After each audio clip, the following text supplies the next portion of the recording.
Prime-time local news, serving the Lakeland and Midwest regions. Good evening and thanks for joining us. We begin tonight with a look at Saskatchewan's COVID-19 numbers. There are 30 new cases of COVID-19 in the province, with 3 in the immediate Lloydminster area, where we have 8 active cases. Saskatchewan has 373 active cases, including 18 in the northwest, where we have 4 new cases. 52 people are in hospital, with 2 in our zone. More than 1.3 million doses have been administered province-wide, including over 81,000 in the northwest. The Lloydminster Youth Council may have a more stable source of cash as City Council discusses a new funding model for the youth organization. The Youth Council has operated since 2016 and gives youth in Lloydminster the chance to get involved in the community. The group takes part in many volunteer opportunities each year. Councillor Glenn Fagnan believes it's important to get youth involved in the community at a young age. I think that once they get involved and they get to grow some roots and find out that it is a great, we are a great city, and hopefully when they've gone and done their secondary education, that they end up back here and are going to be productive and leaders, our future leaders. Currently, the Youth Council receives support from community organizations and has received grants through the city. The new partnership agreement with the city calls for $7,500 in annual funding from the city, $3,000 in kind access to city facilities, and 120 hours of administrative support. Some councillors raise questions about the precedent the agreement could set. When you're setting precedents with one organization, that you're able to do it for everybody. I think that we're going to get a little bit more information here on some of the other youth councils that are being involved with other municipalities and what some of their regulations are and how they've handled it. And I think that'll give us a little bit more information to work with and make that right decision. A decision on the agreement will be made at a future council meeting. With the pandemic affecting events, the Lloyd Fair has still been seeing strong support when it comes to its food vendors. One truck owner says he's surprised with how many residents were still showing up for the food. This is his first year being a part of the Lloyd Fair, and he'd like to come back for next year's.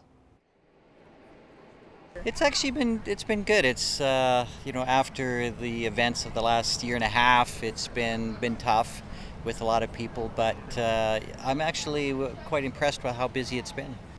Food vendors were setting up for the second day of the Lloyd Fair, and people have already been showing support right as they open. Graham says he's gotten many compliments from residents on their food items since the fair started. Our menu is based on actually some history from Scotland. Our most common and famous burger is the Braveheart burger. Everyone knows about the movie Braveheart, and another common, one of our bigger sellers is 1320 burger, which is actually the year 1320. So if you look up your history about Scotland, you can see what that's about. Along with Graham's Grill Truck, Rice Craving at Asian Cuisine also has a booth. Other snacks are available, like mini donuts and ice cream for families to enjoy. Vendors are open until 11:30 tonight. Now our Jace Mackey will take a first look at your weather forecast.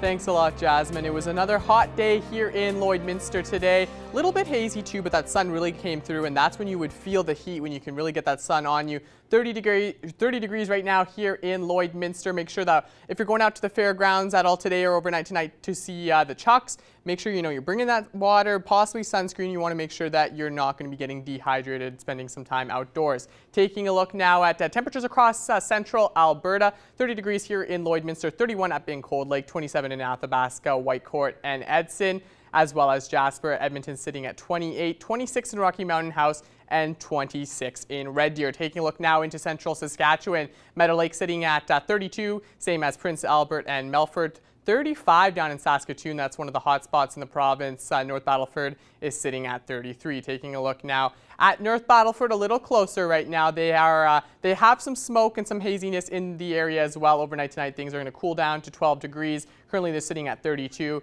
Tomorrow things will be 28 for the day tomorrow in North Battleford. Taking a look at Cold Lake. Right now, Cold Lake sitting in a heat warning as well, 31 degrees currently. Overnight tonight, things will cool down to 17 degrees. There is a chance we may be seeing some showers in Cold Lake overnight tonight, and things will warm up to 24 for the day tomorrow in Cold Lake. Taking a look at the next 3 days here in Lloydminster, starting off your weekend, with Friday before we get into your weekend. 26 is the high. 16 is the low. Heading into your weekend, temperatures are going to increase a little bit. 28 is the high on Saturday and Sunday. So for people going out, checking out the North American Chuck Wagon Championships, checking out the Lloyd X Fair, definitely some warm conditions, but we want to make sure that you're taking precautions for that heat as well. That's a look at your weather. We'll be back for more news after the break.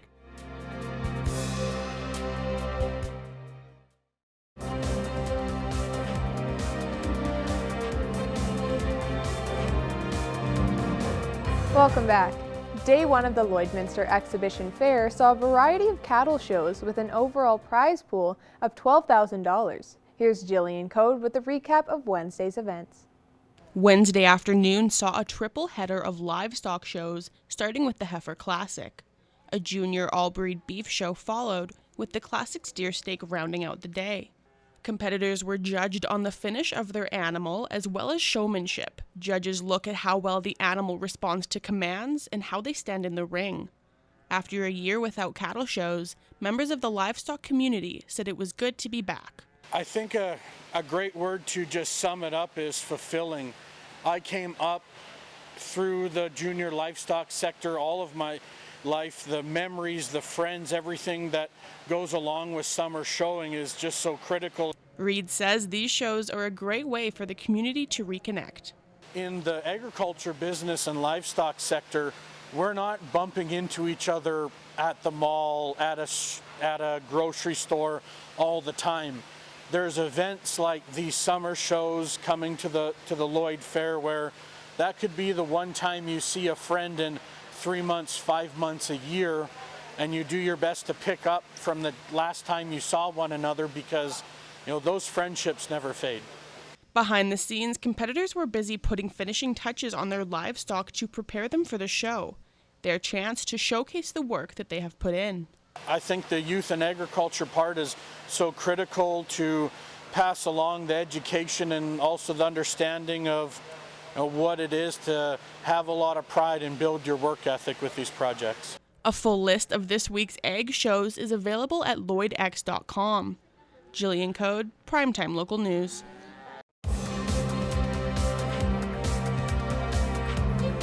The North American Chuck Wagon Championship is heading into its 5th night of racing, with 3 CPCA drivers sitting at the top of the aggregate standings. We go now to Evan Kenny at the track. Well, we are roughly now at the halfway mark of the North American Chuck Wagon Championships. Joining me today down at Halstead Downs is the voice of the CPCA, Greg Buchanan. Greg, thank you for taking this. Hey, thanks for having me. No Zoom call this time. We're live. This is great, yeah. And Greg, speaking of great, it's been a fantastic event here, over the past almost week here now. I guess just, tell me a little bit about what you've seen here on the track. Well, through 4 days, and it's a 9-day marathon, so we said this before, it's not a sprint to the finish, it's a marathon. And more than anything, this track has come through. Yeah, you haven't had racing on this track in a year, and the track is firm, the track is fast, and you're going to see quick times. A 1:16 was arranged for a day money last night, and you're going to see that 1:16 and maybe even flirting with 1:15 before the 9 days are done here. Now, Bucky, jumping into the mentor heats here, obviously these are young drivers, all vying at a chance to be in this competition next year coming up. There's been a lot of parity when you look at these mentor heats, but at the same time saying that there is one guy who is starting to run away with things in Colby Stanley. What have you seen there? Yeah, Colby Stanley, just a very gifted driver. Comes from Kirby Stanley family. We lost Kirby Stanley a year ago, unfortunately.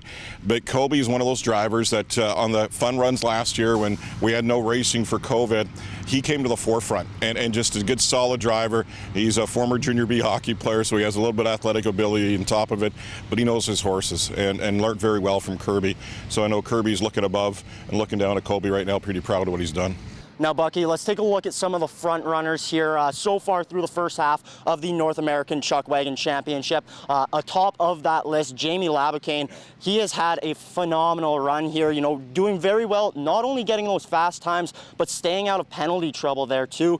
Just what have you seen from Jamie this week? Just staying consistent, and Jamie Laboucaine is a driver that he looked at Poundmaker and he looked at Onion Lake before coming to the North American Chuck Wagon Championship, but he wasn't happy with what was hooked, and he mixed and matched it a little bit, and his outfit on barrels 1 and 2 have been phenomenal, and the way they drove last night, unfortunately for Jamie, upon review they gave him a 1-second penalty for late outrider, so he had the day money win, and then after reviewing the races it was taken away and he dropped down to 6, and Logan Gorse had the day money win last night. But regardless of that, he's the man on top of the leaderboard after 4 days, and rightly so, because he's had some outfits that are, as they say in the business, they're popping out of the barrels.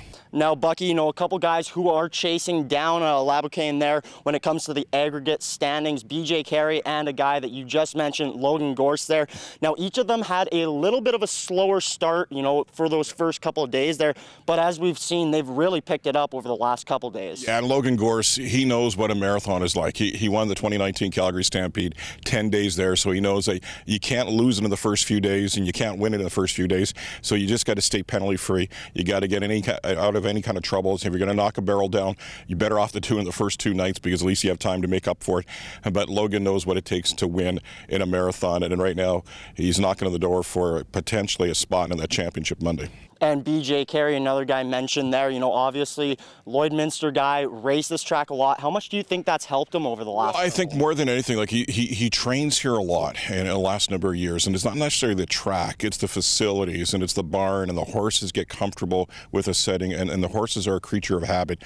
If they're comfortable where they're at, they're going to perform better, and they are performing for BJ Carey. Well, we are just halfway through, so those standings could be changing, more than expected possibly, but it should be an exciting second half of the North American Chuck Wagon Championship. Greg, thank you very much for taking this time and joining me. Thanks for having me. Now our Jace Mackey will take another look at your weather forecast.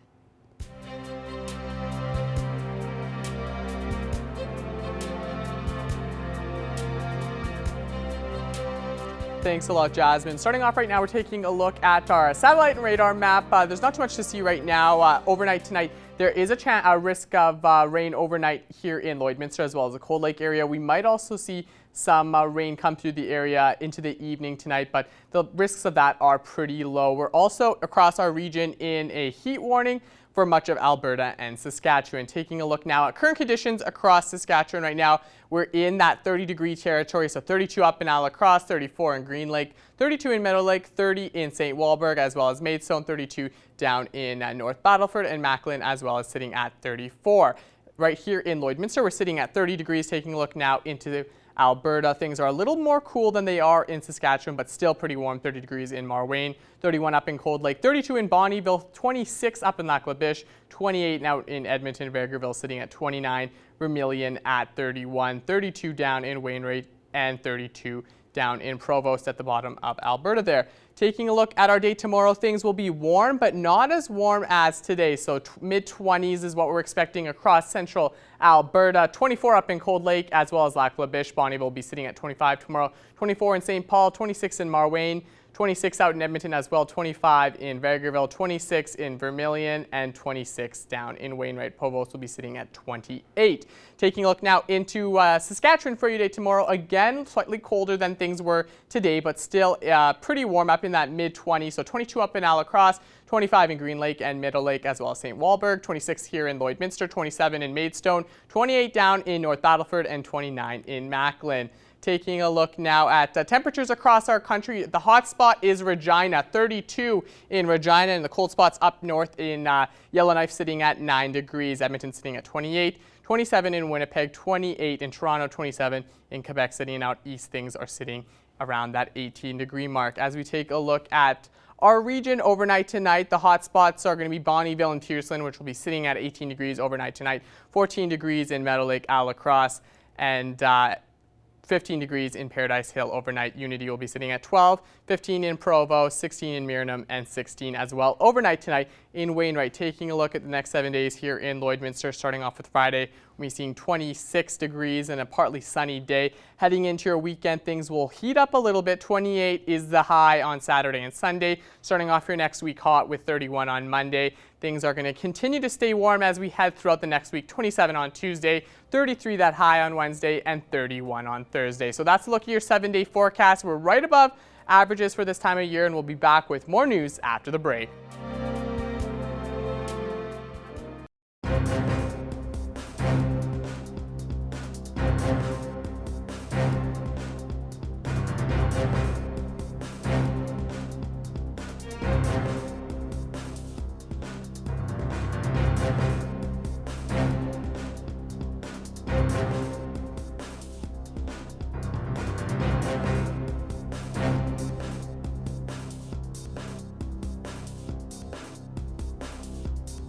Jeff Brown, the Dean of Agricultural and Environmental Sciences at Lakeland College, joins us today. We're talking about a new exciting opportunity for the college.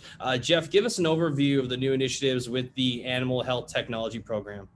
Yeah, thanks, Connor. So we've been offering animal health technology training for years at Lakeland College. It's been one of our most popular programs for a long time. So that's a program in which you can gain your diploma. So it makes you eligible to be an accredited registered vet technologist with veterinary clinics, which is a very in-demand profession. So in the School of Agriculture, that program has been waitlisted for years. We actually expanded our in-person delivery of animal health technology with the building of our new animal health clinic in 2018, and that allowed us to go from 42 students a year to 72 students a year, which is where we're currently at. But we're still waitlisting a lot of students on that side. I think that really where all this started was we've just had a lot of experience with the online delivery because of COVID last year. We really felt that it was time to maybe provide an online option for students that couldn't get into the program in person. With 72 students, that program is very busy. So the animal health clinic is really busy during the academic months. So we're just kind of looking at a way where we could maybe stagger some online learning when the clinic was busy, and then bring students in for residency periods, during the summer months or during holidays when the clinic isn't as busy. I know you kind of already just touched on it a little bit there, but just, why now to create that model? Was it because of the high traffic of students that are applying for those programs? And also just when was that formal decision made officially? Yeah, for sure. Well, we've been thinking about it for a few years because of the industry demand. The ABVMA, the Alberta Vet Medical Association, and the Alberta Vet Technology Association, they've been really in our program advisory meetings, kind of encouraging us to look at some online options to try to get some more students the training that they need so that they can qualify for the exam they need to write. So we've been considering it for years, and I think we nearly went with one a few years ago. The model wasn't quite right, so I think now we've got a model that we think is going to work really well and going to be a popular option for our students on that side. So really, I mean, we introduced it to our program advisory committee in January, and we got some advice from industry on kind of how they thought it might be the most successful. And then really over the summer months, we had a retiring instructor, Dr. Robin Rogers, who worked with our program head, Elaine Sotheby, and myself and Tracy Quinton, the chair. And we've kind of really fleshed out a program that we think is going to work really well. So, in your view, why is Lakeland's program so attractive to the students that want careers in this field? Yeah, well, there's a few programs around in Alberta, and I think most of them are experiencing a high demand. Most of them would be waitlisting students just because it's a very hands-on technical program. So we have to have a certain number of instructors and vet technologists on staff to be able to train a certain number of students. So it is a tough tough program to get a lot of students through on that side. But I think the big advantages for Lakeland, I mean, our new animal health clinic is one of the big drawing cards. We designed that in 2018, and it really does mirror kind of what a real veterinary clinic would look like.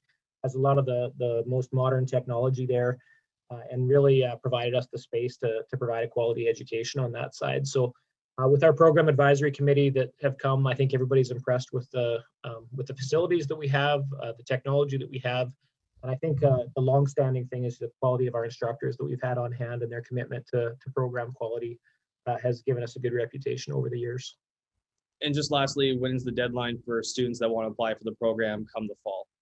Yeah, we'll be accepting students right up until the intake date, which would be in October. But this program we're going to be running in cohorts of 24, so we're anticipating it's going to fill up quickly. So if you're interested in the program, we would encourage you to apply right away because it is a competitive entry, and once it's capped, we may be offering additional cohorts down the road. But if you want to ensure your spot, applying early is always the best way to do it. So. Jeff, thank you so much for your time. Really appreciate it. And hopefully many students can take advantage of the new way you guys are doing the animal health technology program. So thank you. Yeah, appreciate the interview. If anyone's interested, we have a webinar happening at 5:30 on Monday. So just go to the Lakeland College website for more details on that, and you can get signed up for that to learn more about the program. Taking a quick look now at your 7-day forecast, the North American Chuckwagon Championships are continuing, and we have some good weather tomorrow. 26 degrees, 28 on Saturday, and that's when we'll see some fireworks at the Lloydex. 28 on Sunday, and then next week we'll be seeing temperatures into the 30s and maximum there 33 on Wednesday. Thank you for joining us on Primetime Local News. Have a great rest of your night.